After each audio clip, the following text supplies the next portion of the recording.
Hey, welcome back to the Unbelievable Podcast. I am BJ Reidell, back here with my guy, Drew Mahowald. And today we are taking a look at the Minnesota Vikings opponent this week, the Detroit Lions. So the Lions are heading to US Bank Stadium this weekend to take on your Vikings. Vikings have the opportunity to do something they haven't done all season long, and that's win 2 games in a row. Could be a big moment for Minnesota sports, given what's kind of gone on the last couple months here. And Detroit, on the other hand, has a bit of an issue here that kind of makes this a difficult situation to break down. And that's that quarterback Matthew Stafford is now in COVID-19 protocol. So we are under the impression that honestly, we're not under any impression because but we will work kind of describe, the differences. And obviously, it's pretty clear that Matthew Stafford, the step down to Chase Daniel is pretty significant, but we'll take a look at both of those teams and, kind of how they operate with or without Matthew Stafford against your Minnesota Vikings. And then, of course, we'll do our picks for the day. So that's the game plan. So let's hop right into it. Let's talk a little bit about that quarterback situation, because while I think that Chase Daniel is probably one of the better backups in the NFL, at least based off of his history, especially his history against the Vikings, recent history at that. It's never good to lose your starting quarterback, and it's definitely never good to lose a starting quarterback as good as Matthew Stafford, and unfortunately, that just might be the reality here this weekend. Right, and I think, I'm not fully in tune or the expert, so to speak, on the NFL's, COVID-19 reserve list, but my understanding is that a player goes on there, whether it's close contact with somebody or if it is a positive test. And at this point, the Lions did not release one way or the other there. So all we know is that he was in close contact with somebody that had it, and he may or may not have COVID-19. And so I think there's something, I think it's 3 days maybe that he has to, isolate and test negative. And then if he does that, he'll be able to come back to the team, something along those lines. But obviously, if he has it, he'll be out for this game this week. So there is a very good chance that Stafford doesn't play, and it's Chase Daniels against the Vikings, which as we remember from last year, Chase Daniel beat the Vikings at Soldier Field as a member of the Chicago Bears. So there's good and bad with this, obviously, and of course, we don't want Stafford to have COVID or anything like that. It's just that in terms of the Vikings on the field, stopping Chase Daniel is obviously much easier than stopping Matthew Stafford. And with that said, this is one of those games where, and we talked about this last week or the last episode about, the Vikings, if they're going to make this run that they seem to think they can, and now kind of both of us are kind of have fallen into the trap of believing that they can. A game against a Matthew Stafford-less Lions, which seems likely this week, that's one you got to take care of with ease. And so this is sort of that test here. And I don't want to call it a trap game, but it's starting to feel like that if Stafford isn't playing. Well, if Stafford isn't playing, it's definitely a trap. And it's funny because the Vikings don't have any room for any more traps this year. Right. No. They've wasted all their traps already. They have, yes. So that's an interesting situation. And this creates I described it as two different teams earlier. And that's really what this is. That's the kind of dynamic that, losing a guy like Matthew Stafford does for your team, because Detroit is completely built around Matthew Stafford, right? The offense that Darrell Bevell runs in Detroit is 100% fixated on the skill set of its quarterback, as it should be. But the problem with that is when the quarterback goes down, or in 2020 case, when he has to miss a game as a result of a pandemic virus, it completely shifts what you're able to do, what you want to do, how teams are going to oppose you. We saw what Detroit looked like last year when Stafford didn't play. I mean, they couldn't do anything, Different team completely, right? Right, yep. So you look at the situation that they're dealing with now this year. Since you're right, I mean, we saw David Blau last year. We saw Jeff Driscoll for a little bit last year. We saw many forms of this offense, and let's just be honest here. When Matthew Stafford's out there, this is a very competitive offense. They have some playmakers that can really do some damage. They have some guys who, like Kenny Galladay in specific, who are matchup nightmares. And you could probably say the same thing about TJ Hawkinson at tight end as well, despite the fact that he hasn't really, blown up just yet. But this team is a lot different when he's got a guy who, with a cannon dropping back, that can throw these guys the ball. Marvin Jones destroys the Vikings seemingly every year. despite, in my opinion, being a very pedestrian wide receiver. And that's the Back to result. Marvin Jones. It's been a while since we talked about Marvin Jones on Yeah, this show. it is. It is. But my point being here is that when you have Stafford back there, all these guys are enhanced. He is a quarterback that definitely enhances the players around him because of, his pocket presence, his ability to deliver a strike, his ability to deliver a strike is 40, 50, 60 yards downfield, and just his ability to manage a football game effectively. He's been doing it his entire career, and he's one of the most successful quarterbacks that hasn't won a playoff game. So, the Vikings fans knows that he can do it, but now you switch to Chase Daniel, and all of a sudden those weapons that I just mentioned, Galladay, Jones, Hawkinson, you're not as worried about all three of those guys potentially beating you now because can Daniel even get it to all of those guys? Is he going to be asked to manage the game differently? And more importantly, their running game, while Adrian Peterson is back there and while they have a promising rookie in DeAndre Swift, is right now a disaster. So taking Matthew Stafford out of the equation puts the Lions in the danger zone for sure, especially against a team like the Vikings, which, what do we have? Like, what do the Vikings have defensively right now? They're missing three of their cornerbacks according to the latest injury reports still. You take out a quarterback that can get downfield with effectively and efficiently and put in a guy who is, again, Daniel's solid backup quarterback. I'm not taking anything away from him. But I'm using that adjective for a reason. He's a backup quarterback and a very good one at that, but he's not a starter. And he can't take advantage of the Vikings' defensive deficiencies just as well as their starting quarterback potentially could, assuming Stafford's in the game on Sunday. It makes it easier to contain the Lions offense, right? I mean, Stafford has that big, whether it's Galladay, whether it's Marvin Jones, he can take the top off of defense with anybody. And he has mobility and like the instincts to kind of create a play out of nothing, which I haven't watched a ton of Chase Daniel football, but I don't think he's got that quite like There's Stafford too much does. to watch. So it's right, which is there's always that joke about how much money he's made as a backup without really having any significant starts in his career. But you mentioned how depleted the Vikings defense is right now, at least in the secondary, and I think that's true. But I think if Stafford's playing the game, I'll be concerned because I think he can take advantage of these cornerbacks quite a bit, and he is a guy that will go after, say, like Chris Boyd over and over, right? Or Harrison Hand over and over. Right. If those guys aren't showing up for the day. And so if it's Marvin Jones, I think Galladay might be hurt and might not even play this week, but I would anticipate Marvin Jones is going to be targeted quite a bit, and they're going to try to match him up on whichever cornerback they might see struggling the most, which could be any of them at this point, because I don't really see one guy that's like, oh, I trust that cornerback to match up with Marvin Jones. I think maybe Jeff Gladney would be the number one guy right now, but either way, I think the Lions are going to go after these corners, try to get them in one-on-one as much as possible. And I think any of the Lions receivers, Marvin Hall, Danny Amendola, Marvin Jones, those guys can all win one-on-one against the Vikings corner. So it'll be up to Zimmer to kind of scheme against that, get pressure on Stafford or Daniel, and make the throws difficult, get some pressure in their face. Absolutely. And a lot of the same things that I said last week, I still really believe, right? The Vikings pass rush, despite the fact that you get the big moment from DJ Wanham and you get some nice pressure throughout that game against Aaron Rodgers, like this part of the unit is still, something you're not excited about at the moment, or not confident in at least. Going into this game, this is an offensive line that is typically, pretty beatable, right? Taylor Decker's a solid bookend. Haloti Vaitai, we've made so many jokes about throughout his career. The big B. Yeah, exactly. Frank Ragnow's a solid player. Jonah Jackson's a rookie. I mean, Tyrell Crosby, meh.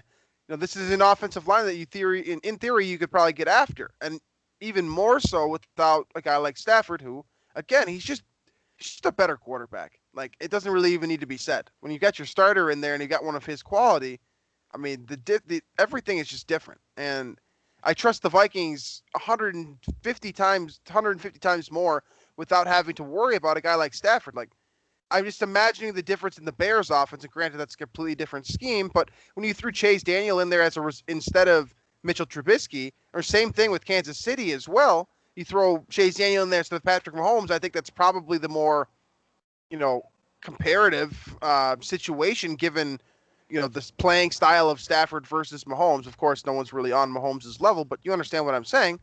Like the drop off is just so significant that it's hard to imagine the Vikings not having an advantage in this situation. Where if Stafford plays, it's hard to imagine finding a situation where the Vikings have any advantage against this offense. It's that big of a shift to me.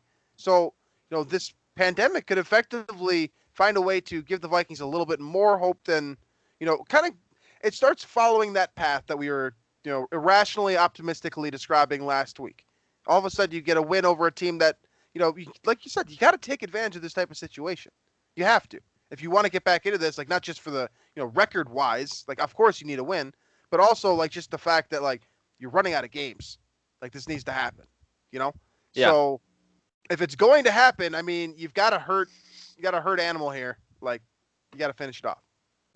This is, if you're in that camp that wants the Vikings to tank, this Stafford news is like a really tough break for you. You could have had a couple bad weeks, honestly. Yeah, for sure. I mean, you definitely didn't expect the Vikings to go into Lambeau and win, and then you didn't expect Stafford to come out on Wednesday of the Wednesday before they play the Vikings and with COVID. So that's I think you're right. Daniel does not have the play style that Stafford does. I think where Stafford is that home run hitter, and sometimes gets him into trouble. Like he is prone to some of those interceptions, throwing into traffic, trying to make the big play. But I think the reward of his play style outweighs the risk, and so for every performance like last week against the Colts, you're going to have so many others where he kind of takes over the game for you and carries the Lions over the top against a bad defense like the Vikings. So that's something to watch for sure. And I think it'll be, if Stafford plays, it's going to be a nail biter game. I think if Chase Daniel plays, the Vikings should be the better team and win. But we said that several times this year, and it has not been the case. So of course the starting quarterback's the most important piece, but with that chess piece potentially unavailable, you have to look at the rest of this team. And I kind of like to use the Belichick method when I'm looking at an opposing team and thinking, how would you beat this team, right? Like you say, all right, which guy do I need to take away to give our team the best advantage? And that generally is just, of course, the best player. Or sometimes it's the most functional player, most versatile player, or just a guy who just creates havoc within an offense. When you look at Detroit, and you just mentioned Kenny Golladay potentially being out, I think he's the obvious one here with his size and athletic ability and all of that. But assuming he's out as well, how many more pieces are there here that you would typically be afraid of against an average NFL defense that's playing their first and second string corners? DeAndre Swift is a good-looking rookie, but he's not, he has not broken out in the same way that even like Clyde Edwards-Helaire has this year. There's no correlation yet for this rookie running back. The touches simply aren't there. The efficiency and performance isn't there. And then you got Adrian Peterson, who's hanging on by a thread. We know how he plays. We know especially how he plays at this point in his career. He's not something that you're you truly believe can take over a game. I don't see anyone else here that, I guess Marvin Jones has taken over the game against the Vikings a couple times. Yes, that's what I was going to say. I mean, like for as much as I know you don't love Marvin Jones as a star player, like the guy has ripped the Vikings up a few times in the past few years. So he's the guy you got a key on then, right? Like if right Stafford's now out, that has been against Xavier Rhodes. The guy's gone now, and he did score twice last week against the Colts. Xavier Rhodes was a part of both of those plays, so like maybe that's the issue. Maybe it's just Xavier Rhodes, but I do think Marvin Jones has the ability in this game against what the Vikings are going to be rolling out there at cornerback to be a difference maker, and I would assume he'll get a lot of targets with Golladay not being in the game. All right. So a lot of kind of pieces in motion there on offense, which will of course affect the Vikings strategy. But on the defensive side of the ball for the Lions, how Kirk Cousins and the Vikings offense will attack this defense. You got an interesting situation because, 2 years ago, I would have said that Matt Patricia is one of the best defensive guys in football. I don't really believe that too much anymore. And the pieces that they have here are, they're nice. They have some nice players. But a lot of this, I feel like there's more, and it might just be narrative, but there's more focus on the guys who are returning defensively to Minnesota, Everson Griffin, and then J-Ron Kearse is here as well, than there actually is on the stars on this defense. you look at this unit, and I mean, Jamie Collins is a great linebacker. He's had a great career. Justin Coleman is a guy that I will never forgive the Vikings for letting go because he's produced at a very high level for the nickel cornerback position, which is hard enough to find anywhere in the NFL. And then maybe Danny Shelton has potential, but he's not really lived up to it. But of course, across this board here, I think I'm more interested in Everson Griffin returning and him, just being mad enough to do well against the Vikings than I am any other one of these defensive players, because this Lions defense, this isn't their strength. They've got nice pieces. They got things that you can build around, but I don't see any significant strengths on this defense that really, make me concerned based off of the way that the Vikings offense has performed recently and also the structure in which it's built and the way they try to attack defenses.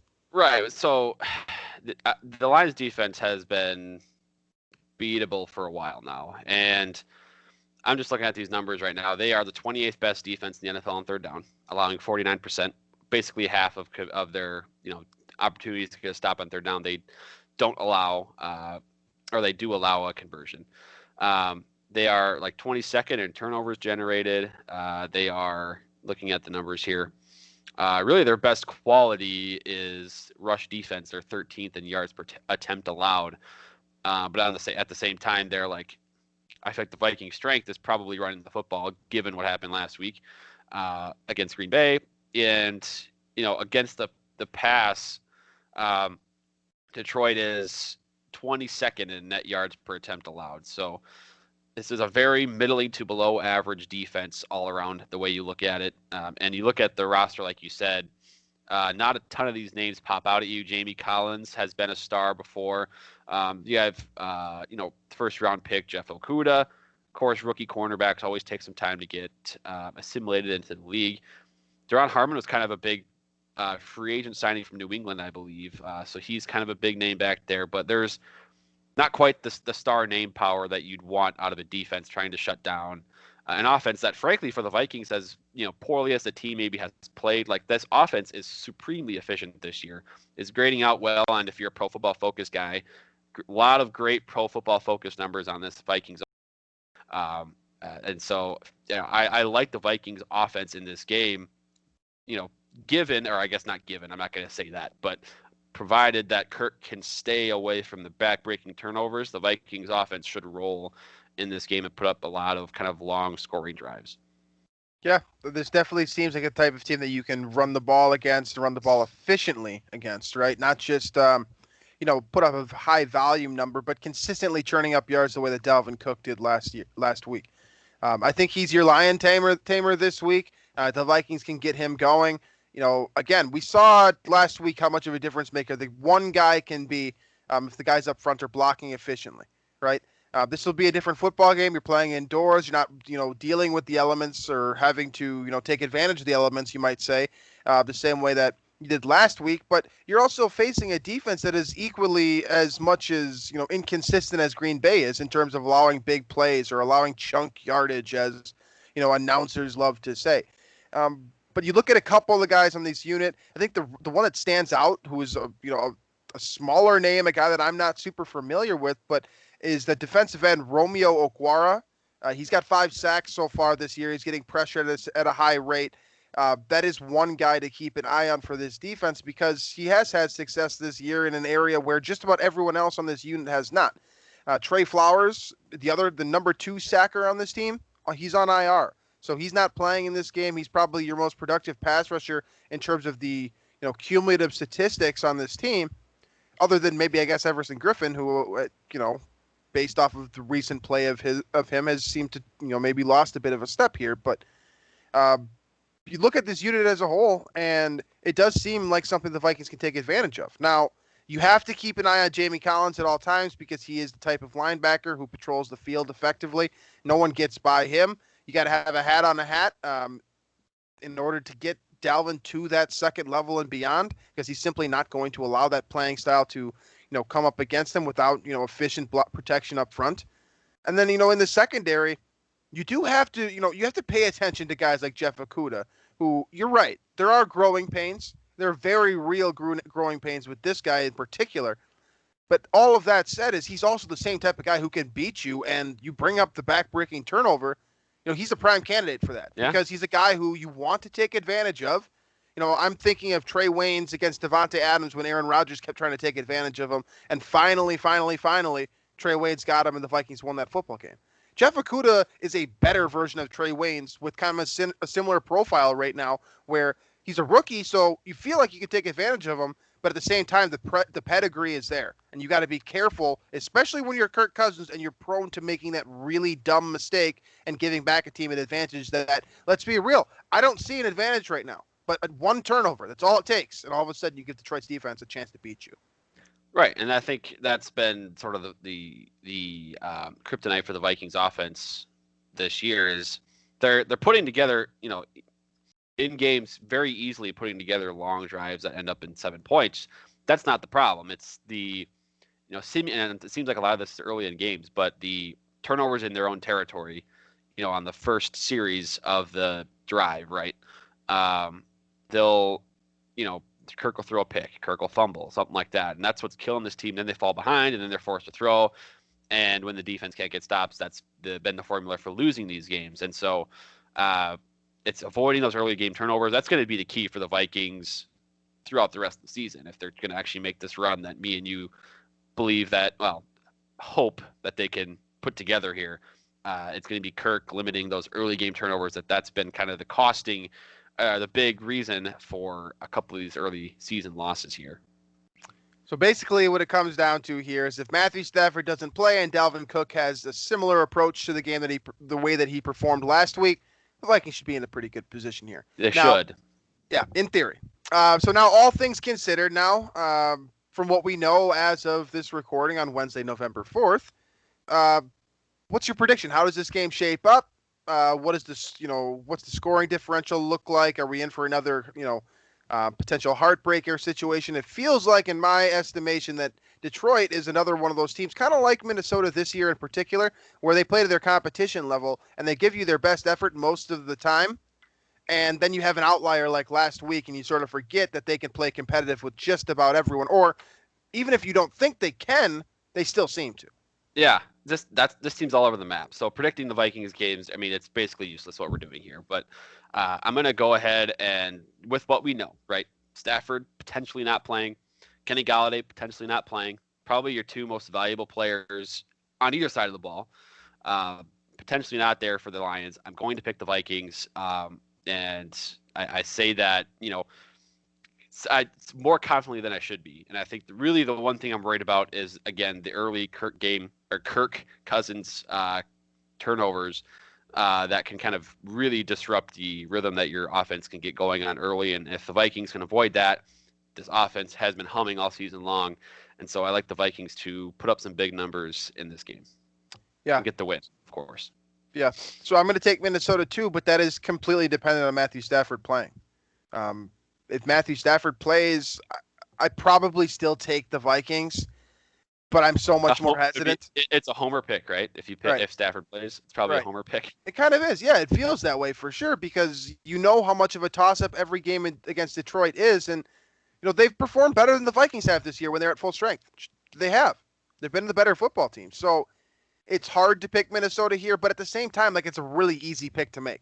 If the backup quarterback is in, you have to feel confident that your team's going to win the football game. The Vikings are not that bad. They're not a bottom three team where they lose to backups too. I don't think. They're not good, but they lost to backups last year.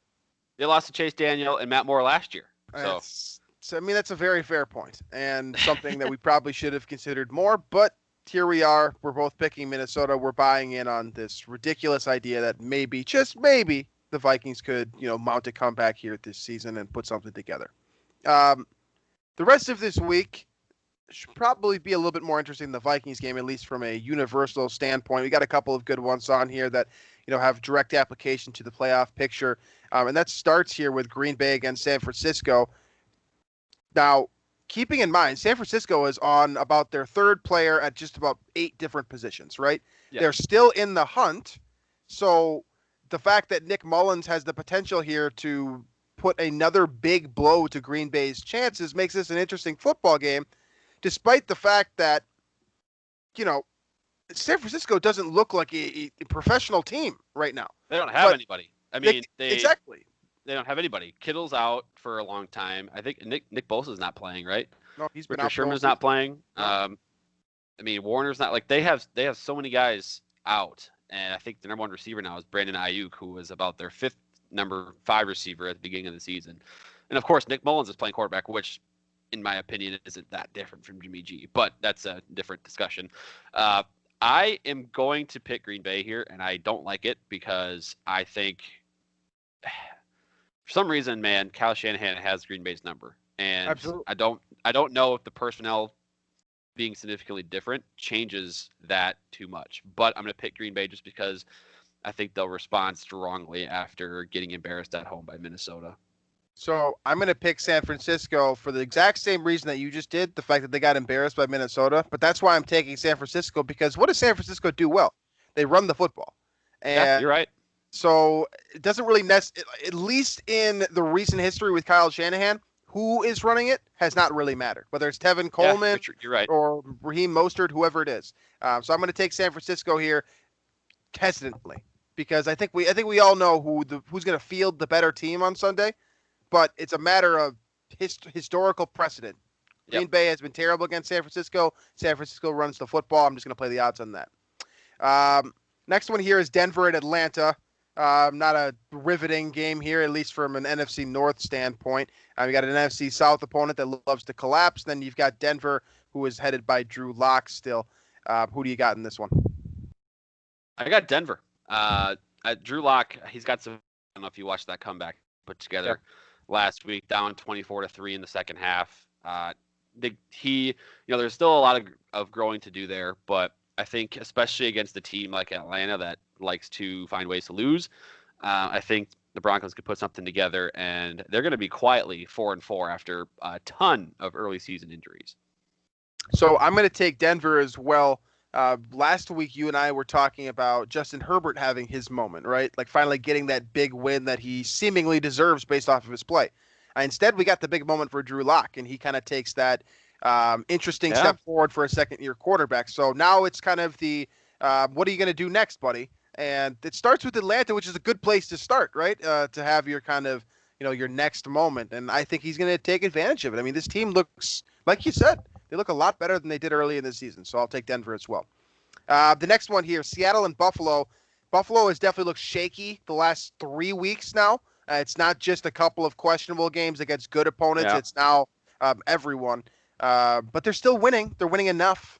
But they're playing against Seattle, who probably is fielding the MVP at the quarterback position. Russell Wilson is playing out of his mind and continued to do so last week against San Francisco. Who wins this one? I am going to pick Buffalo here, and I don't love that, but I think Josh Allen getting a defense that is as bad and giving up as many big plays as Seattle will be good for him, and I think it'll turn into a shootout. But I think Buffalo has enough of a defense to maybe put a cap on Wilson and the Seahawks at just enough to give Buffalo the edge. So I'm going to go Seattle here. I'm just going to take the favorite. Simply put, I'm going to take the team that's playing better football right now. And sometimes that's just the right move to make when, when you're trying to predict of a football game, which is ridiculous. We do this for fun, obviously, but generally speaking, like the hot team tends to win more often than not. Very rarely do you see a team back into a position and still win that football game. Seattle's the hot team right here. I'm going to take the hot team. The next one here is a battle of two teams that are not very hot, and that's Chicago and Tennessee. Chicago, of course, coming off of that very close loss to New Orleans. They played that game, I think, a hell of a lot better than most people thought they would, but in the end result was still the same. And then you've got Tennessee, who is not playing their best football and coming off of one of their worst losses in recent, probably under Mike Vrabel in terms of the pedigree of their opponent. I'm going to take Tennessee, and if you are like myself and BJ and hoping for this Vikings rebound comeback in the season, you really want Tennessee to win this game against Chicago in terms of playoff implications. I know it's very early in the season for that, but plus I think Tennessee is just a better team. I think last week's loss was more of a fluke than an actual indication of how good that team is. So I'm going to take the Titans in this one. I'm also going to take Tennessee. I don't think, I just don't think Chicago's good. They're I just don't not. think so either. They're I not. don't. I just don't buy it. I'm going to need 3 more good weeks, and really it starts here. Chicago can beat Tennessee. I'll believe a little bit more, but you have so much flux at the quarterback position. When you're discussing bringing Mitchell Trubisky off the bench to save your offense, it's probably not a great situation. With what we So know about Trubisky, yeah. exactly. So I'm going to take Tennessee here, and we're going to move forward. Um, Baltimore at Indianapolis. Indianapolis is kind of that weird team right now. Is just sort of hanging around. Philip Rivers just guided them to a 40-point performance against Detroit last week. So, I guess that's what the Lions are coming to Minnesota with. And Baltimore, on the other hand, is not playing great. Straight up. I know they played the Steelers last week. They didn't look that good doing it, despite the fact that they did have the opportunity to win at the end of the game. But Lamar Jackson does not look like the MVP this year. If someone's not already saying it, I'll be the first one. He does not look that good this year. He's not that combination of being able to go vertical and run the football. And Indianapolis poses problems defensively.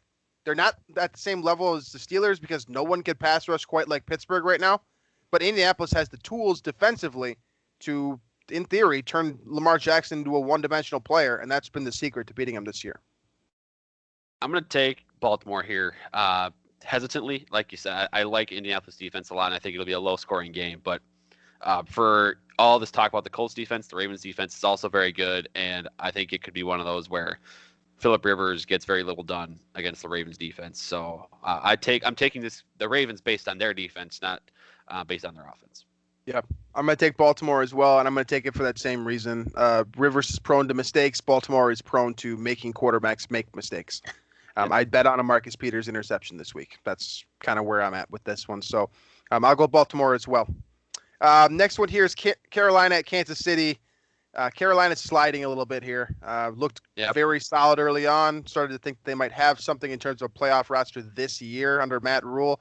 Doesn't look that way right now. Kansas City, on the other hand, just absolutely destroyed the Jets. How are we going in this one? Taking Kansas City. No further comments needed here.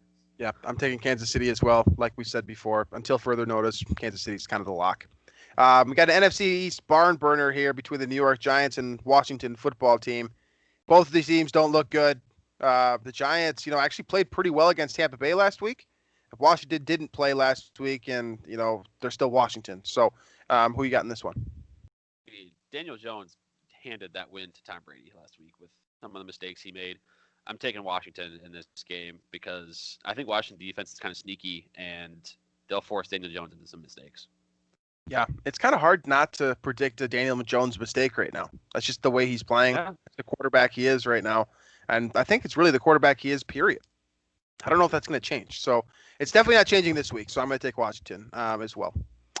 Houston and Jacksonville. So we are heading to the AFC South here between their two bottom dwellers. Gardner Minshew not playing this week. You got a 6th-round rookie with, like you mentioned earlier on the show. Earlier this week, I should say. And you've got Houston, who is still in flux, but kind of playing more competitively under Romeo Crennel, I suppose. How's this one shake out? When was the last time a 1-6 team was a 7-point favorite on the road? That has to have been, that can't have happened recently. I'm taking Houston just because of how bad Jacksonville looks right now. Like Jacksonville was 1-0 this year after beating the Colts at home, and since then it's been ugly. And so I'm going to take the Texans. Yep, I'm going to take the Texans as well. Jacksonville has been everything all those former players said it was right after week 1. Yeah. It just took a week to kind of acknowledge it, and now that's what they are. This is one of the worst teams in football, and they're playing like it, so I'm going to take Houston. Battle between two teams that have recently relocated here. We got the Las Vegas Raiders and Los Angeles Chargers. Justin Herbert gets another shot at that elusive victory. Las Vegas, on the other hand, I mentioned it last week, playing a lot better than most people are giving him credit for. And they're demanding that respect. I don't know if they're going to get it because Derek Carr, I don't know if he's ever going to get the respect that he wants. But regardless, you got a matchup here between two opponents from the same division, same conference. It's an important position here. If either one of these teams want to climb back into it, who you got in this one? I'm going to pick the Chargers. I think eventually Herbert's going to get that win. He's playing too well. He's throwing the ball too well, and he, frankly, is kind of making a mockery of whatever Oregon's coaching staff did for him to he's showing out in the NFL, and we're all wrong for what we thought about him prior. But that's due to turn into a win soon. I think the Raiders will surrender that to him. Yeah, this does seem like a good pick a good pick. I thought last week was a good pick, honestly, against Denver, but they're playing at home here, which of course doesn't really matter, COVID or not with the Chargers. But yeah, I think this is the opportunity. I think he gets it done. So I'm going to take the Chargers as well. This game would typically be really fun, but no Dak Prescott. So Pitt at Dallas. Steelers are 7-0 for the first time in their history. I think we know where we're going with this one. Yeah, we're taking Pittsburgh against whoever the heck is going to be quarterback for Dallas. The next one on here, a little bit more interesting. Miami and Arizona. Arizona showed a lot of promise earlier in the season. Kind of dipped a little bit against games that they thought they would have, particularly Carolina on my mind. And Miami on the other side is again supposed to be in year 2 of their tank, and yet they're still finding ways to win. Now Tua Tagovailoa, or however the hell you pronounce that last name, that's gonna be a problem for like 15 years. He didn't play particularly well in his debut. Honestly, he wasn't even good. He wasn't a factor. He wasn't like bad, but it was just Miami's defense had these turnovers and then the punt return, and like he wasn't even. It didn't matter who was the quarterback for the Dolphins. Right. They were winning that game anyway. So he's going to have to play for real now because Kyler Murray and Cliff Kingsbury are going to score points, and Miami's going to need to keep up with them. Are they able to keep up with them, or does Arizona get the win here this weekend? I'm taking Arizona. I believe in Arizona. For as little success as Cliff Kingsbury maybe has as a college head coach, he's got the offensive weapons to do it at the NFL level right now. And I trust Murray. I trust DeAndre Hopkins. I trust that offense to put up points. This will be, I think, take the over in this game. I think there'll be a lot of points scored. I got the Cardinals. Yeah, I'm going to take the Cardinals as well. I just think they're the more complete team right now. A lot of surprises from Miami this year. A lot of surprises last year, honestly. But they're ascending too quickly. I don't think they're quite there. I think Arizona is more on that plane where they're ready to ascend to a playoff contender level. Miami probably a year or 2 away. So I'm going to take Arizona here. Now, the Sunday night football game, I believe this might be the most fun Sunday night football game we've had this season. It's the Saints. I don't know why they're always on national television, but they're playing again here on national television. But they're playing against Tom Brady and the Tampa Bay Bucks now. So this is a game that has direct playoff implications down the road here in a couple months. It's also a showdown of 2 quarterbacks that are jockeying for the all-time passing touchdown lead. Yeah, I know. Which is kind of fun because we get another one of these too, because 2 NFC South teams. So a lot of playoff implications, a lot of historical implications, also a lot of really good football players just on the field for this game. So this should be a fun one here. Who comes out ahead, Drew Brees or Tom Brady? I got Tampa Bay. I've sort of been a doubter of the Saints for a while, and even though they keep winning each week, I'm still quite not on that train yet. Tampa Bay seems like they figured stuff out. They've got Gronk involved. He seems to be back in football shape now. And one thing to note, too, Antonio Brown making his debut as a Tampa Bay Buccaneer. He's going to get it. And I don't know how much he'll be involved, but I know Evans has been hurt. I know Chris Godwin is hurt still. Scotty Miller's been hurt. Like, Brady needs a weapon at receiver, and I have a suspicion that he'll go to Antonio Brown kind of often here as long as Bruce Arians gives him the opportunity. So for me, this one's a coin flip because of the reasons you just said about Tampa Bay, and then you can illustrate the same thing for New Orleans. You got Alvin Kamara playing out of his mind, probably the best football he's played in his career, and then you got Drew Brees, who historically remains one of the best quarterbacks in the league, and especially one of the best downfield passers. Now, something you love to say is he's not playing at home this week, so that's a consideration you might want to take into account. Now, if I was putting all the money in my bank account on this game, I think I'd probably lean Tampa Bay too. For the fun of our game, I think this is a good one to split on, though, because I think this is a bit of a coin flip. So I'm going to take Drew Brees and the Saints. Generally speaking, I tell you to never bet against Tom Brady. This is one of those situations where you might be able to slip one by, just because you're dealing with a similar pedigree at the quarterback position. You're dealing with Sean Payton, who's one of the best offensive minds calling games in football and has been for some time now. And you've got some great playmakers there for Brees to work with. Now, Tampa Bay has the most playmakers. That being said, they still struggle to run the football, something that the Saints definitely can do, and that might end up being the edge here this weekend, something to keep an eye out for. But Drew and I split here. I'm going New Orleans. He's on Tampa Bay, which leads us to a Monday night game, which I could not care less about. The New England Patriots, who are 2-5, and the New York Jets, who I believe are 0-7. So this might be the worst Monday night game in recent memory. Absolutely. And I mean, This the only intriguing thing about it for me is that it's the like the spectacle of the Patriots being bad because they haven't been bad for so long. It's like right. you want to see them be bad, but I don't want to watch the Jets. I don't know. I'm taking the Patriots. I think Bill Belichick will light it up defensively against the Jets, but that's the only reason I'm picking the Patriots. I just don't want to watch this. I'm going to take New England too, and really it comes down to one question for me: who do you trust calling a football game more, Bill Belichick or Adam Gase? Oh yeah, that's I think it's pretty clear still go who's back to gonna. that still go back to that joke my roommate made about why haven't the Jets fired Adam Gase yet? Well, because they're trying to tank. Adam Gase trying his best is the best thing for the organization to get the first pick. So they're going to keep rolling with Gase. All right, so we're both on New England here. Definitely some opportunity here for Drew to get back in it. Last week was both of our worst performances as we saw games that seemed predictable flip on the other direction, particularly that Minnesota Green Bay game, which I'm Yeah. still a little bit excited about. But as it stands today, I'm at 78 and 41 cumulative. Drew is 77 and 42. He made back 2 games last week. I went 6 and 8. He went 8 and 6. So. That's where we're headed going into week 9 now. We just went through our games. We're all set on our analysis for the game. So any final thoughts here before we close out the show? I don't think so. Everson Griffin returning, J-Ron Kearse returning, Adrian Peterson returning. It would be cool to be at this game as a fan. Of course, we can't, but that would be a cool experience to be at. Hopefully they're not too familiar with the stadium and the Vikings can roll. Absolutely. Will be nice to see Everson Griffin come home. Of course, we've already done this with Adrian Peterson, so not necessarily as exciting there. But I'm interested in J-Ron Kearse. It's fun. It's funny you bring that up again because I kind of glossed over that earlier, but he was pissed. He was not happy, and he's probably and he was making. I think he made jokes on Twitter about I think when the Lions had beaten the Falcons maybe to get to 3-3, and he made a joke about, oh, if you go to Detroit, you're gonna say goodbye to winning or whatever it was, and at that point the Vikings were 1-5 and he was 3-3, and I would make the same joke if I was him, and now the tide have turned a little bit there, but the Vikings have a chance to kind of even that out.